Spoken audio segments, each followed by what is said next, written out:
तेरी संगत में सीखा कुछ संयम ध्यान रे हो गुरुवर सुने। तेरी संगत में सीखा कुछ संयम ध्यान रे, तेरे चरण ना छूटे कहे आत्मा पुकारे। तुझे तेरी आत्मा तुझको बुलाए रे, भूल गया तू पति अपना बोध कराए पुकारे। तुझे तेरी आत्मा बड़े बार बुलाए। सरस्वती भूषण माता समस्त हरिभक्त से माता जी के पावन चरण चल रहे हैं। उनकी मंगल देशना के लिए माता जी बाहर हमारे ऊपर है अपने दिव्यवाणी के माध्यम से, और अनंत शास्त्रों का सार गर्भित प्रवचन हमें कुछ ही समय के अंदर देती हैं, जिससे हम अपने जीवन का कल्याण कर सकें। इसी तरह आपका आशीर्वाद हम पर बना रहे। इन्हीं भावनाओं के साथ ओम नमः।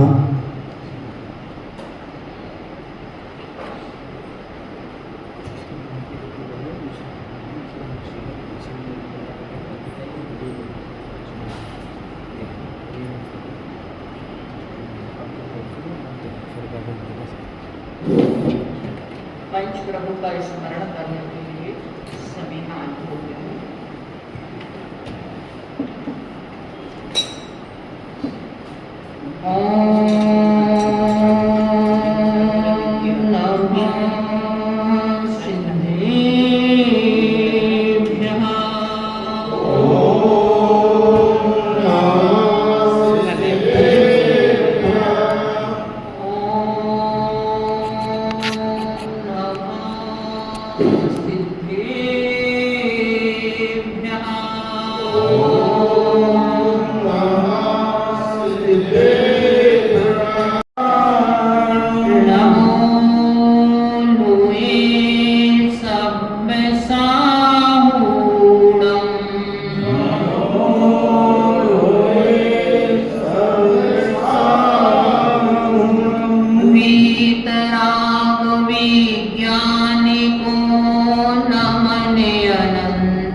पंच परमेश्वरी भगवान की जय।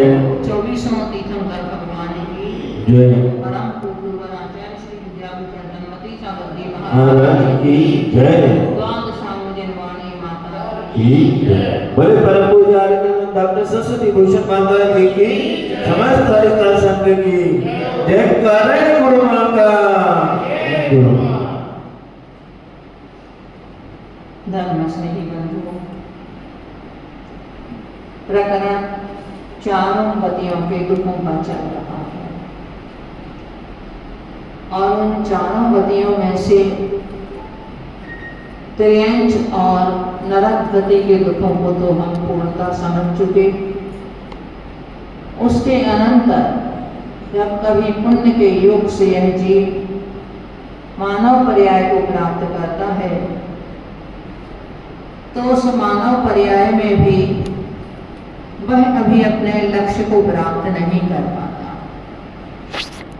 क्योंकि उसका कारण है यह जीव अनादि मिथ्या और मोह से ग्रसित है। श्लोकदेश में आचार्य पूज्यपाद स्वामी कहते हैं, मोहेन संवृतम ज्ञानम स्वभावम लभते नहीं, मत्तः पुमान पदार्थानाम यथा मदन कोद्रवे। मोहेन संवृतम ज्ञानम, मोह से इस जीव का ज्ञान ढका हुआ है, इसलिए उसे अपने स्वभाव की प्राप्ति नहीं हो पाती है। आपका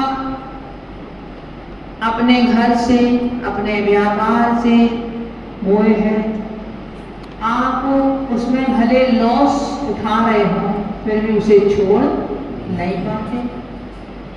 लोग लॉटरी खरीदते हैं और उसी से संबंधित और भी जितने कार्य आपके होते हैं वो सब लोग करते हैं, बहुत लोग करते हैं। मतलब उसमें अगर उनकी जीत हो जाती है तब तो आनंद आता है ही, किंतु हार हो जाने पर भी मन में ये रहता है चलो अब की चांस जीत जाएंगे, अब की बार मिल जाएगा, इस बार में भी लॉस हुआ तो इस बार में मुझे प्रॉफिट हो जाएगा।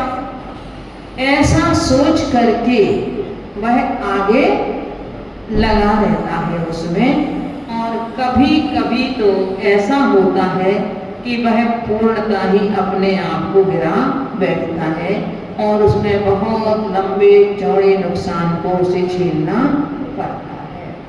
पर फिर भी उसे वही है कि मेरा पैसा मुझे चाहिए, पैसा मेरे पास में आना चाहिए, तो वो अच्छे और बुरे सभी कारण अपनाता है, उसका वो है उस चीज से। इसी के पीछे उस मोह के कारण वह नीति और अनीति का भी ध्यान नहीं रखता, न्याय और अन्याय का भी ध्यान नहीं रखता। मोह के कारण यहाँ तक कि बच्चों के पास आप रह रहे हैं, माने वैसे आज के समय की भाषा में बोल रहे हैं, वैसे तो ये सौभाग्य मानना चाहिए बच्चों को कि हम अपने माता पिता के पास रह रहे हैं, परंतु आज की जो भाषा है वो यही है कि मम्मी पापा हमारे पास रह रहे हैं। आप रह रहे हैं या मान लो वो आपके पास में रह रहे हैं, सोच अलग थी। जब ये मन में था कि हम मम्मी पापा के पास रह रहे हैं, हम माता पिता के साथ रह रहे हैं, तब माता पिता के प्रति सम्मान था मन में। और अब ये लगने लगा कि माता पिता हमारे सामने पास रह रहे हैं, तो वो माता पिता हमें बोझ लगने लगे कि हमारे पास रह रहे हैं। दोनों प्रकार की सोच में अंतर ये है। अब बच्चे कुछ कहते भी हैं, कुछ गलत व्यवहार भी करते हैं, फिर भी यदि उन्हें कहा जाए कि आप छोड़ दो बच्चों के लिए, आपके पास क्या कमी है, आपके पास अपना सब कुछ है, आप अपना बच्चों को छोड़ दो अलग रहे, तो कह देते हैं नहीं अपने तो बच्चा है, अपने तो बेटा है, कैसे छोड़ दें। इसका मतलब मोहेन संवृतम ज्ञान, मोह से ज्ञान ढका हुआ है, तो वह ज्ञान ढका होने के कारण से वह कष्ट झेल लेता है, सब कुछ कर लेता है, किंतु मेरा बेटा है, मेरा घर है, मेरा ये है, उस कारण से उसके प्रति वह कष्ट भी झेलता रहता है। तो ऐसे इस मोह, और वह मोह भी जब दर्शन मोहिनी रूप हो अर्थात मिथ्या रूप हो जब वह मोह, तब तो फिर इस जीव की गति को कहना ही कुछ नहीं है। और उसी मोह और मिथ्यात्व के कारण यह जीव इस संसार में भटक रहा है। वह इस संसार में भटकते भटकते कितनी श्रेणियों को पार कर चुका, किन किन गलियों में घूम चुका, कहाँ कहाँ ठोकरें क्या खा चुका, इस सब का ज्ञान हमारे लिए इस मेरी करुण कहानी के माध्यम से हो रहा है। तो मनुष्य पर्याय में भी हम सब ने ये जान लिया कि बाल्यावस्था में भी सुख नहीं, उसमें भी कुछ दुख से भरी हुई है। वैसे तो प्राय करके कहते हैं भाई बचपन में क्या, बचपन में तो कुछ दुख है ही नहीं बचपन में तो, किंतु बचपन भी दुख से रहित नहीं है। अभी ऐसे बच्चों के बचपन को देखो जिन्हें दूसरी माँ पाल रही हो, जिनके ऊपर से माता पिता का साया उठ गया हो, जिन बच्चों के लिए घर में उनके माता पिता उनकी आवश्यकताओं की पूर्ति ना कर पा रहे हों, जो बच्चे सुबह से उठ करके जा करके उस कचरे को बीनने के लिए चले जाते हैं, नालियों में वो धो धो करके देखते हैं वहाँ कुछ मिल जाए उनके लिए, या दूसरों के आगे हाथ फैला करके अपने कम से कम अपने पेट की क्षुधा को भी नहीं बुझा पाते हैं, ऐसे उन बच्चों से जाकर के हम पूछें उन्हें कितना कष्ट है। आपके बच्चे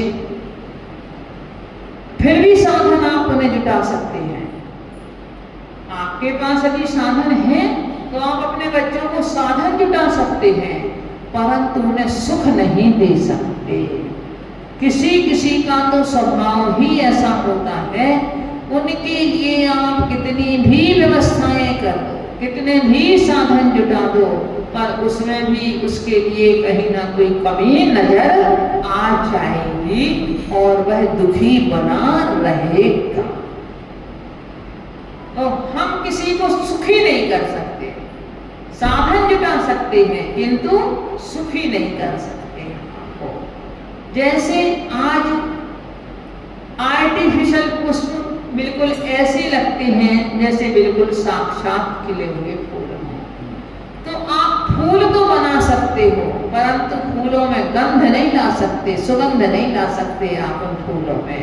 इसी तरह से आप माने साधन तो जुटा सकते हो, परंतु साधन जुटाने के बाद में आप उनके लिए सुख दे देते हो, ये नहीं है, ये तो उनके अपने अपने भाग्य पर निर्भर है। तो बाल्यावस्था में भी और युवावस्था में यदि नारी पर्याय को पाया तो उसके कष्टों को भी हमने समझ लिया।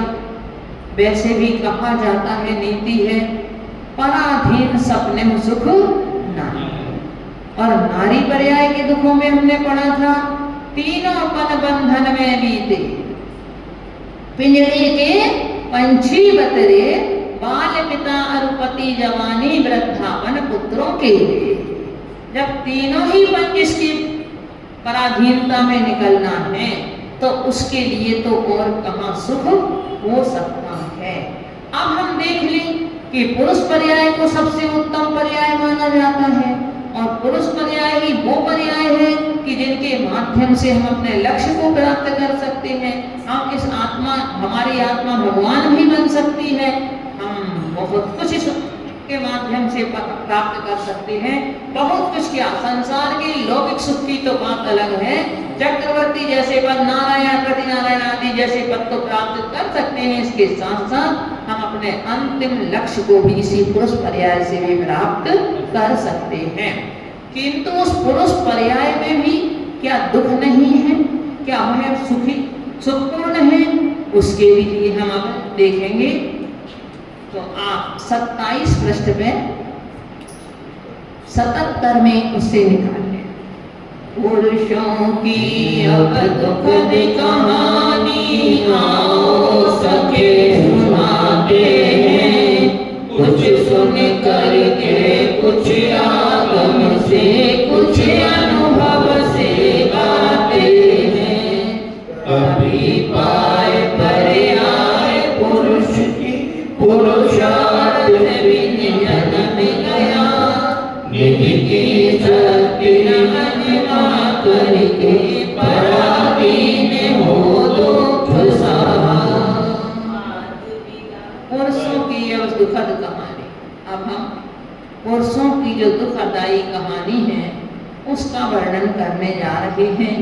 कुछ तो लोगों से सुन करके और कुछ अपने जीवन के अनुभव से, और इसके साथ में कुछ आगम से जो शास्त्रों में वर्णित है उसका आधार लेके, उसके साथ साथ जो हमने भी अपने जीवन में अनुभव किए हैं उसके, और जो लोगों से सुनकर के अनुभव किए हैं। क्योंकि दूसरों के सुनकर के, उनके जीवन की घटनाएं सुनकर के एक बहुत अनुभव होता है। और वह क्योंकि सभी के जीवन में एक से कष्ट नहीं होते, एक सी समस्याएं सभी के जीवन में नहीं होती, किसी के में कुछ होते हैं, किसी के में कुछ होते हैं। तो उनके अनुभव सुन करके हमारे लिए भी अनुभव होता है, हमें भी उस तरह का ज्ञान होता है। तो कह रहे कुछ सुन करके और कुछ आगम से और कुछ अनुभव से, इन तीनों का जोड़ इसमें लिया गया है, दूसरों से, अनुभव से और आगम से। इन तीनों की त्रिवेणी समझ इसमें बहाई है, और उसके माध्यम से हमें जानेंगे कि क्या पुरुष पर्याय में दुख है।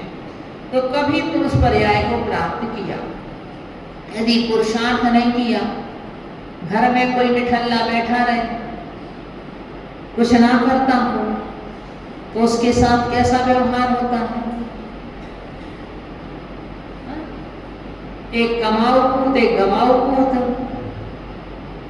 माँ भी उसके साथ में एक सा व्यवहार नहीं कर सकती, आचार्य विद्यासागर जी दृष्टांत देते थे, तमाकू पूत होगा उसके लिए माँ दूध देगी तो उसकी उंगली मलाई के लिए यूं हो जाएगी, और अगर गंवार पूत होगा तो उसके लिए यूं हो जाएगी, बोले उसकी उंगली माँ की।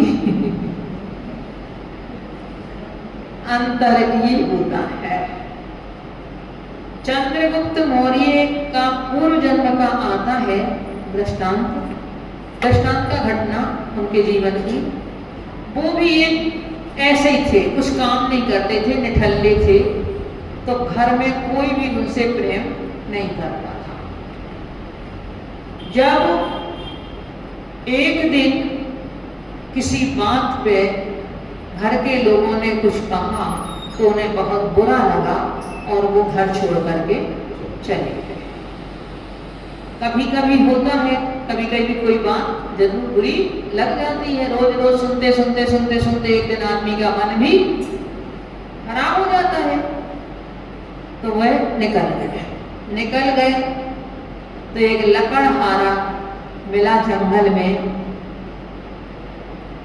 उससे वो लकड़ी अपनी काट रहा था, उसके साथ में लकड़ी कटवाने लगे। अब जब 1 से 2 हो गए तो उस लकड़हारे ने कहा, भाई तुम कौन हो, क्या हो? उनका परिचय लिया। बोले कुछ नहीं, मैं तो अकेला हूँ, मेरा कोई नहीं है और मैं भी कुछ काम चाहता हूँ अपने पेट भरने के लिए, कुछ नहीं।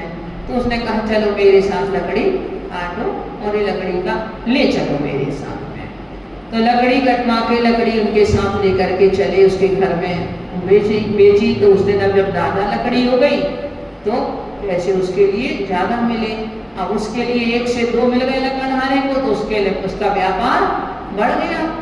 और उसने परंतु अपनी पत्नी से कह दिया, इसके लिए सिर्फ अकेली रोटी खाने के लिए देना है, पर इसके लिए इतना नहीं दे देना क्यों कि ये जाकर के पढ़ करके सो जाए आराम से।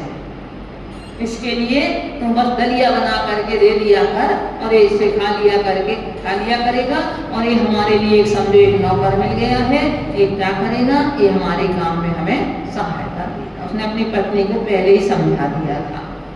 अब उसकी पत्नी उसके लिए दलिया बना करके रोज रख देती और वो उसके खा के अपना पेट भरने लगा। धीरे धीरे करके कोई पर्व का दिन आया तो उसकी पत्नी को दया आ गई कि इसके माध्यम से हमारा व्यापार बढ़ा है, तो चलो आज त्योहार का दिन है, मैं इसके लिए कुछ जो हमने घर में बनाया हुआ है वो हम पूरी पकवान आदि इसके लिए खिला दें। महिला यदि कठोर हो जाती है तो कठोर भी हो जाती है, पर वैसे उसके लिए दया उसके मन में आती है। तो उन्होंने उसके लिए अच्छी तरह से भोजन करा दिया, पूरी पकवान पूरे जो बने थे वो उसको खिला दिया। अब जैसे ही इतने दिन के बाद उसके पेट में गरिष्ठ भोजन पहुंचा तो उसे नींद आ गई। जब उसे नींद आ गई तो वो इतने में वो आ गया लकड़हारा अपने काम से। और उसने देखा कि ये तो सो रहा है, तो उसे सोते में ही उसकी पिटाई करती, बोली सो रहा है, आराम से सो रहा है, देखना है। और अपनी पत्नी को भी डांट फाट लगा दी। उसे बुरा लगा तो वहां से भी चल दिया। चल करके आगे जंगल में देखता है कि एक मुनिराज बिल्कुल नग्न मुद्रा में बैठे हुए हैं। मेरे पास तो तन पे कपड़े भी हैं, इनके पास तो वो भी नहीं है। सोचता हूँ चलो मैं तो इनके पास ही बैठता हूँ।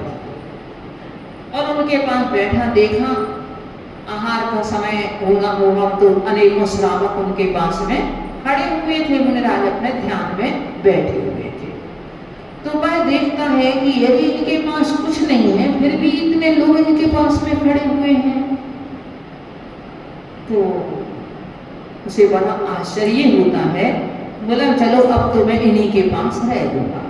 मुनिराज उठते हैं, आहार को जाते हैं, ये भी साथ में जाता है। तो सब लोग समझते हैं कि महाराज के साथ में है ये व्यक्ति, तो उसके लिए बड़ी अच्छी तरह से भोजन करा देते हैं। अब जब मुनिराज का तो नियम था, 1 दिन आहार करते थे, 2 दिन उपवास करते थे। उस दिन उनका आहार हो गया और मुनिराज ध्यान में बैठ गए। अब ये बेचारा लगा इंतजार में कि कब ये खुले और आँख खोले और कब आहार को चले और मैं भी इनके साथ, मुझे भी आहार मिले, ये भी बेचारे इतने सोच रहे। परंतु मुनिराज तो 2 दिन बाद उठना था उनके लिए, तो अब उठे तो मुनिराज ने उनसे देखा कि ये बैठा हुआ है सामने। सोचा अपने मन से, अभिज्ञानी मुनिराज हो सकता, तो उन्होंने कहा कि भव्य है। उन्होंने सोचा ये भव्य है। और जिस दिन फिर मुनिराज के लिए उठना था आहार को, तो उस दिन फिर वही भीड़ लग गई महामंत्र लोगों के प्रगमन आदि करने के लिए। तो ये बोला, महाराज अब तो आप मुझे अपने जैसा बना, मुझे भी दीक्षा दे। अब मुनिराज ने देखा कि भव्य तो है, तो उन्होंने लेके उनको दीक्षा दे दी। अब दीक्षा के दिन का तो पास हो गया। अगले दिन जब वो आहार के लिए निकला तो उसने सोचा, पहले दिन गया तो उसने सोचा कि राजा आना चाहिए पड़गमन के लिए, जब जाऊंगा मैं आहार के लिए, आहार करूंगा। देखा सारे उसमें घूम आया, परंतु राजा उस दिन नहीं आया। तो फिर आकर के बैठ गया मुनिराज के पास। वैसे जैसे मुनिराज ध्यान में बैठे थे तो वो भी ध्यान में बैठ गया। नहीं, पहले दिन उसने मंत्री का सोचा, फिर अगले दिन फिर गया जब आहार के लिए, तो फिर सोचता है राजा आना चाहिए आपको पड़गमन के लिए, जब मैं आहार के लिए उठूंगा। पहले दिन मंत्री नहीं आया था, मंत्री आ गया। अगले दिन राजा का नियम लेकर के गया, राजा नहीं आया, तो अगले दिन फिर आहार नहीं हुआ। ऐसे ही वापिस लौट आए।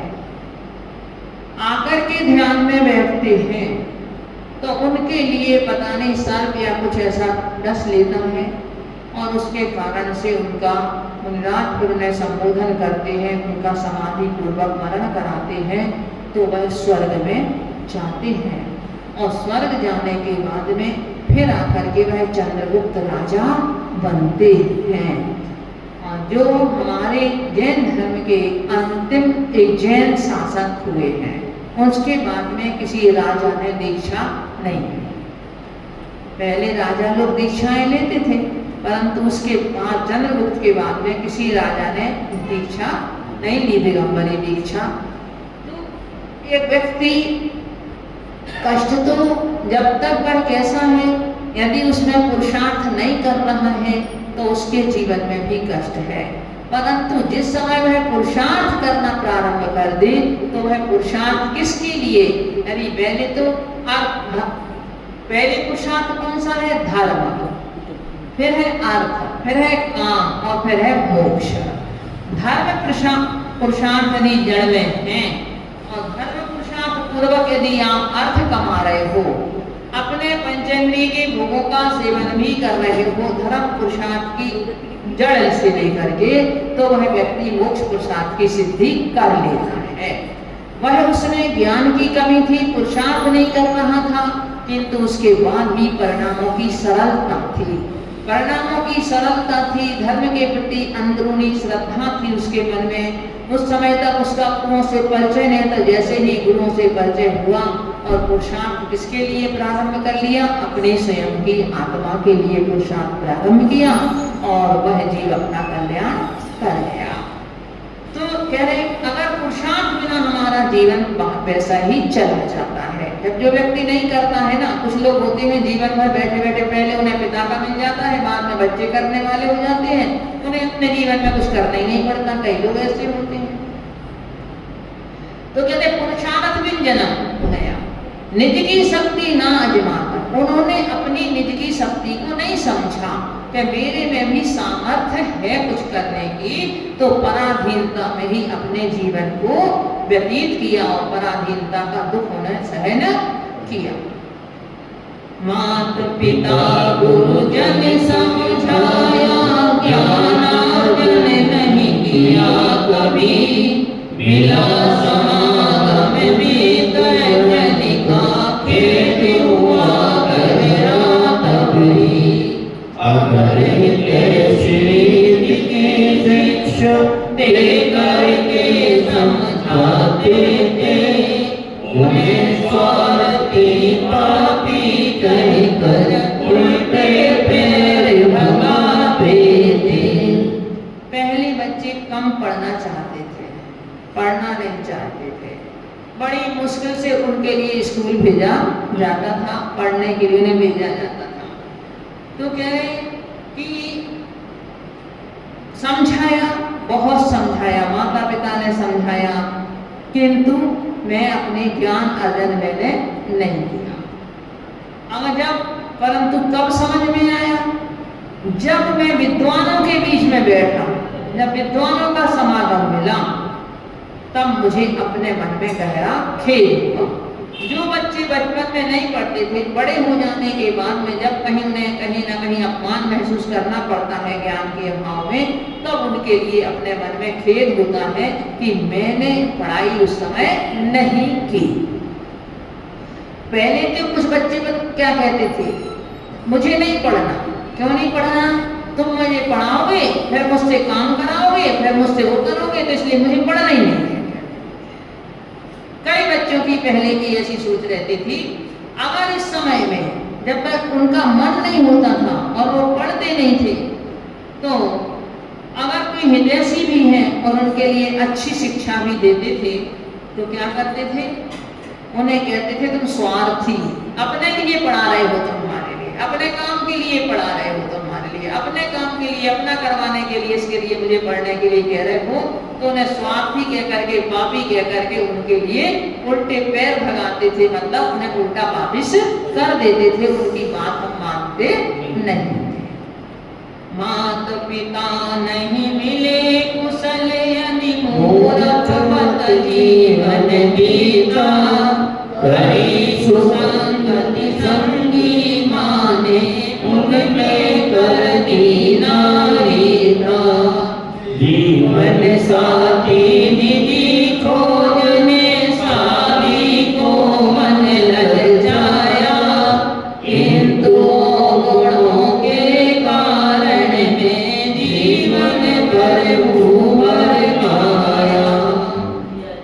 एक बार क्या हुआ, बेटा सो रहा था, तो उसके पिताजी उसके लिए जगाते हैं, उठ जा, पढ़ाई कर ले। अभी की बात है, क्योंकि जो चीज रहती है वो पूर्णतः समाप्त नहीं होती। अभी भी कुछ बच्चों का ऐसा मन रहता है कि नहीं पढ़, तो सो रहा था, तो उसके पिता बोले उठ जा। बोले क्यों उठ जा? बोले अरे उठ ले, कुछ पढ़ाई वढ़ाई कर ले। तो बोले क्या होगा पढ़ाई करने से? बोला पढ़ाई करने से तुम ऑफिसर बन जाएगा, अच्छा वो हो जाएगा। तो क्या हो जाएगा फिर ऑफिसर बनने से? अरे तुम 2-4 नौकर रख लेगा, आराम से रहेगा, और फिर तुम आराम से फिर सोना। तो बोले सो रहा हूँ, अभी तो सोना हूँ मैं, तो क्या दिक्कत हुई? अभी मैं क्या कर पाऊंगा, अभी तो सो रहा हूँ। बोला तो मैं काम पे सोऊंगा, तो इससे अभी सो रहा हूँ। अगर स्वयं का बच्चे का मन नहीं, और यदि कहीं माता पिता कुशल नहीं मिले, माता पिता भी अच्छे नहीं मिले, संस्कारित नहीं मिले, वो भी पढ़े लिखे नहीं रहे, तो हमारा जीवन और बिल्कुल ही मूर्खों के समान, अज्ञानियों के समान व्यतीत हो गया। ऐसे में जब माता पिता यदि समझदार नहीं हो, तो बच्चे कुसंगति में भी पड़ जाते हैं, उनकी संगति बिगड़ जाती है।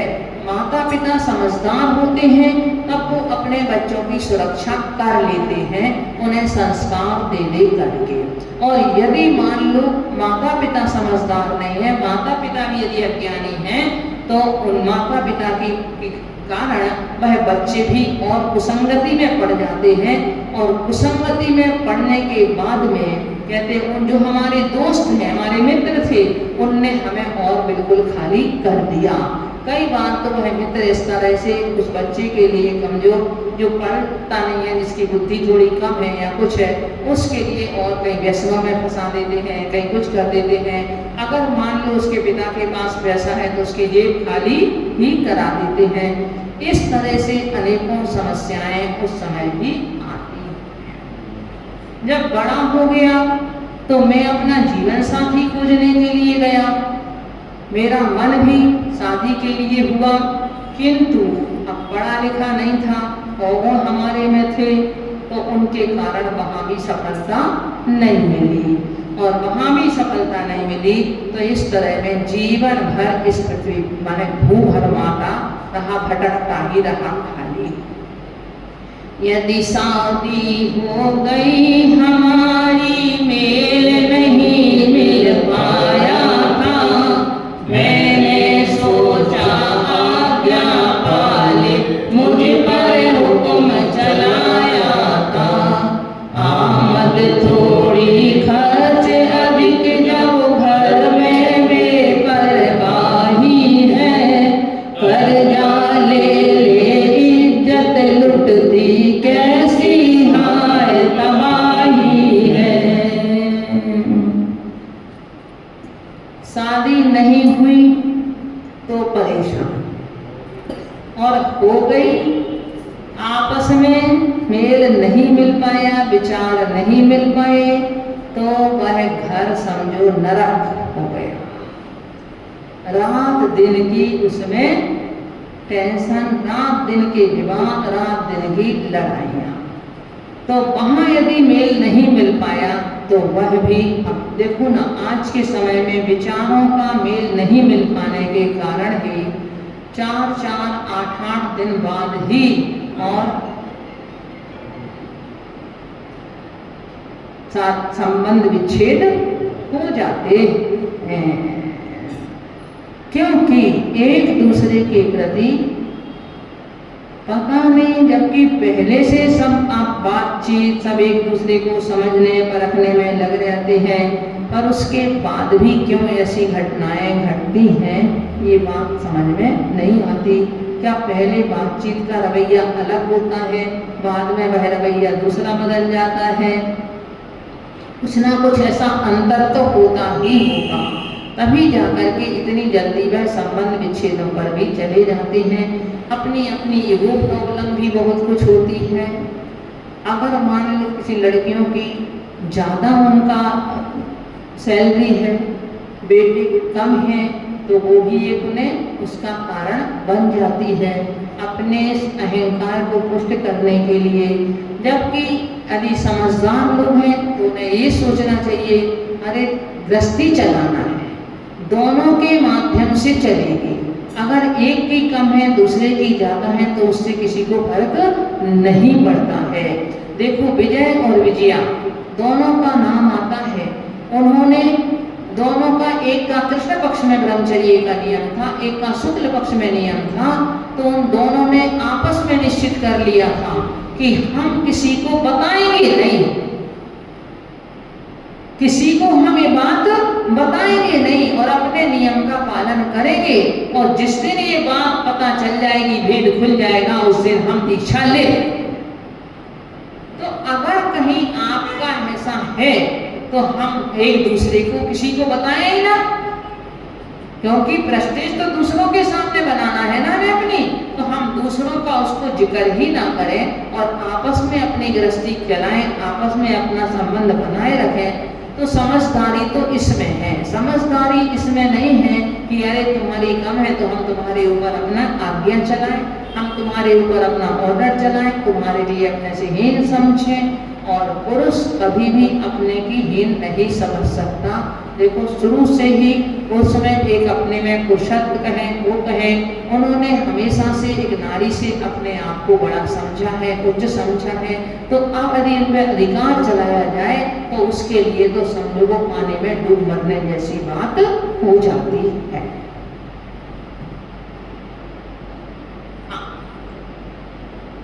यदि आमदनी कम है और खर्चा अधिक है, क्योंकि कई ऐसी भी बहू आपके घर में आती है, जो मुझे चाहिए वो चाहिए, तुम कहीं से भी ला करके दो, उसमें मेरा कोई वो नहीं है कि तुम्हारे पास है या नहीं है। कर्जा ले ले इज्जत लुटती, तो इसमें अब जब नहीं है तो पूर्ति करने के लिए कर्जा ले करके समाज में भी इज्जत खराब होती है। कैसी हाय तबाही है, मेरे जीवन की कैसी ये तबाही है। अगर देखो कहीं अब बच्चों की शादी करना है, कहीं कुछ करना है, अब आज के समय में तो अच्छा घर चाहिए, अच्छी गाड़ी चाहिए, अच्छा सब कुछ अच्छा हमारे लिए चाहिए, कहीं किसी तरह की कोई कमी नहीं होना चाहिए। तो आप जो लोन पे जो सब चीज ले रहे हो वो कर्जा ही तो है। लोन पे जो आप हर चीज ले रहे हो वह कर्जा ही तो अपने सिर पर लाद रहे हो, और इसका करने की इसकी किस्त भरना है, उसकी भरना है, उसकी भरना है, उसकी भरना है, अपने जीवन के लिए अपना कुछ भी नहीं। तो ये हमारे जीवन में पुरुष पर्याय में भी इस तरह के कष्ट बने रहते हैं। अभी और भी चलेंगे आगे, अपन लोग आगे और पढ़ेंगे। ओम नमः शिवाय।